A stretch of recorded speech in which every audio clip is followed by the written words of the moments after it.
When Jonas Vingegaard went down hard during stage 5, Paris-Nice 2025, a face full of asphalt, glasses broken, bleeding from the eyebrow, he did what any rational, semi-conscious elite athlete would do. He went to the race doctor. You know, the people employed to keep these gladiators in Lycra from dying on live television. And what happened? Well, I'll let Jonas tell you himself. Quote, I went to the race doctor because I had some blood on my face. I was bleeding, but they never once checked me for a concussion, which I find a bit odd, to be honest.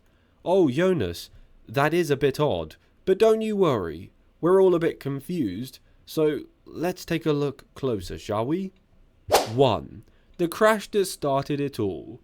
Paris-Nice, that beloved early season tune-up race that pretends it's just a warm-up for the Tour, but somehow always ends up in chaos, crashes, and at least one GC hopeful questioning all of his life choices. This year's edition, in true Paris-Nice fashion, featured a delightful little stage with crosswinds, narrow roads, and the kind of stress that makes you wonder if the route planner was a sadist with a grudge against climbers. And then bam, Jonas hits the deck hard.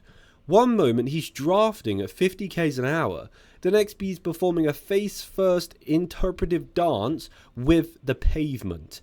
Glasses shattered, blood dripping, and yet he gets back on the bike. Because that's what they do, right? The modern cyclist is a weird blend of elite performance machine and medieval knight, stoically ignoring blunt force trauma as long as the power meter still works.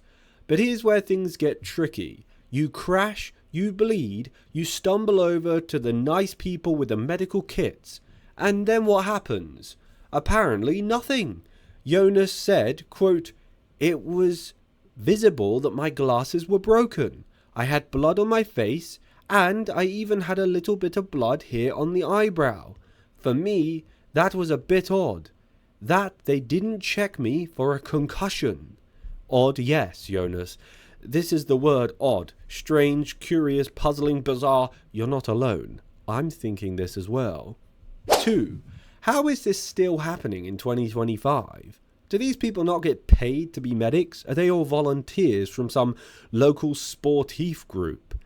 This is where the sarcasm starts bubbling up like a carbonated drink of disbelief. Because it's 2025, people. 2025. We have carbon bikes that weigh less than a house cat. We have power meters that send data to the team car in real time. We have AI predicting rider fatigue before their legs even start hurting. But we don't have a basic concussion protocol. Let's reveal the checklist here. You've got a visibly concussed looking human being, obvious facial trauma, broken glasses, which aren't just a fashion statement, they're a flying projectile that could mean faceplant velocity, and a race doctor whose job, quite literally, is to ensure the rider is healthy enough to not die on the bike. And no concussion checks? No? Look, I get it. Race doctors have a tough gig. They're riding in a car, usually at the back of a nervous caravan of vehicles, juggling radios, oxygen tanks, and team staff who are screaming in 3 different languages. It's chaos. It's not exactly an exam room at a quiet GP practice. But also, it's not 1983 anymore. We've learned a few things about brain trauma since the Cold War. And one of those things is that if someone crashes hard enough to paint the road with their face, you maybe, just maybe, want to ask them what year it is. 3. What should have happened in our opinion? Now, let's play the what should have happened game. Jonas crashed. He goes to the doctor. The doctor takes one look at him and says, blood, broken glasses, possibly disorientated. Let's run a quick SCATS test. Maybe ask you some basic questions. What's your name? What race are you in? How many fingers am I holding up? What's 7 times 6? Who's winning the GC? This is what we would do. Okay, fine. Nobody knows who's winning the GC at Paris-Nice until the final 200 yards of the last stage, but you get the point. If he falls or even seems unsure during the tests, he should be pulled from the race, because this is the protocol in nearly every sport with a brain cell. Rugby does it, American football does it, hell, even MotoGP has medical clearances. You can't crash head first at 100 k's an hour and just hop back on the machine because you feel okay. Why? Because the human brain is a tricky little organ. One minute you feel fine or recovered, and the next you could quite literally be in a coma.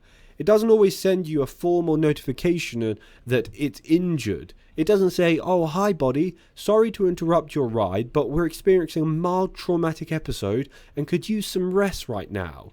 No, it's just sort of malfunctions quietly, and you don't really know about it. That's when bad things happen. Jonas should have been evaluated on the spot, or better, he should have been pulled from the stage for further observation. That doesn't make him weak, that doesn't mean he's soft. That means the people in charge value his brain more than the possibility of shaving 30 seconds off the GC or finishing the race in 20th place after having crashed. 4. Why riders never say anything until now. Let's give Jonas some credit here. He didn't have to say anything. In fact, most riders don't. They just keep their mouths shut. Pro cyclists are trained from birth to never complain. Pain is normal, injury is expected, questioning authority, especially the medical kind, is practically taboo. Unless you're talking about saddle positions, and then they all become loud philosophers. So when Jonas says something like, "They never once checked me for a concussion," it's not a casual gripe. It's a statement. A big red flag waving in the wind, held up by a guy who's not exactly known for melodrama, announcements or beefs.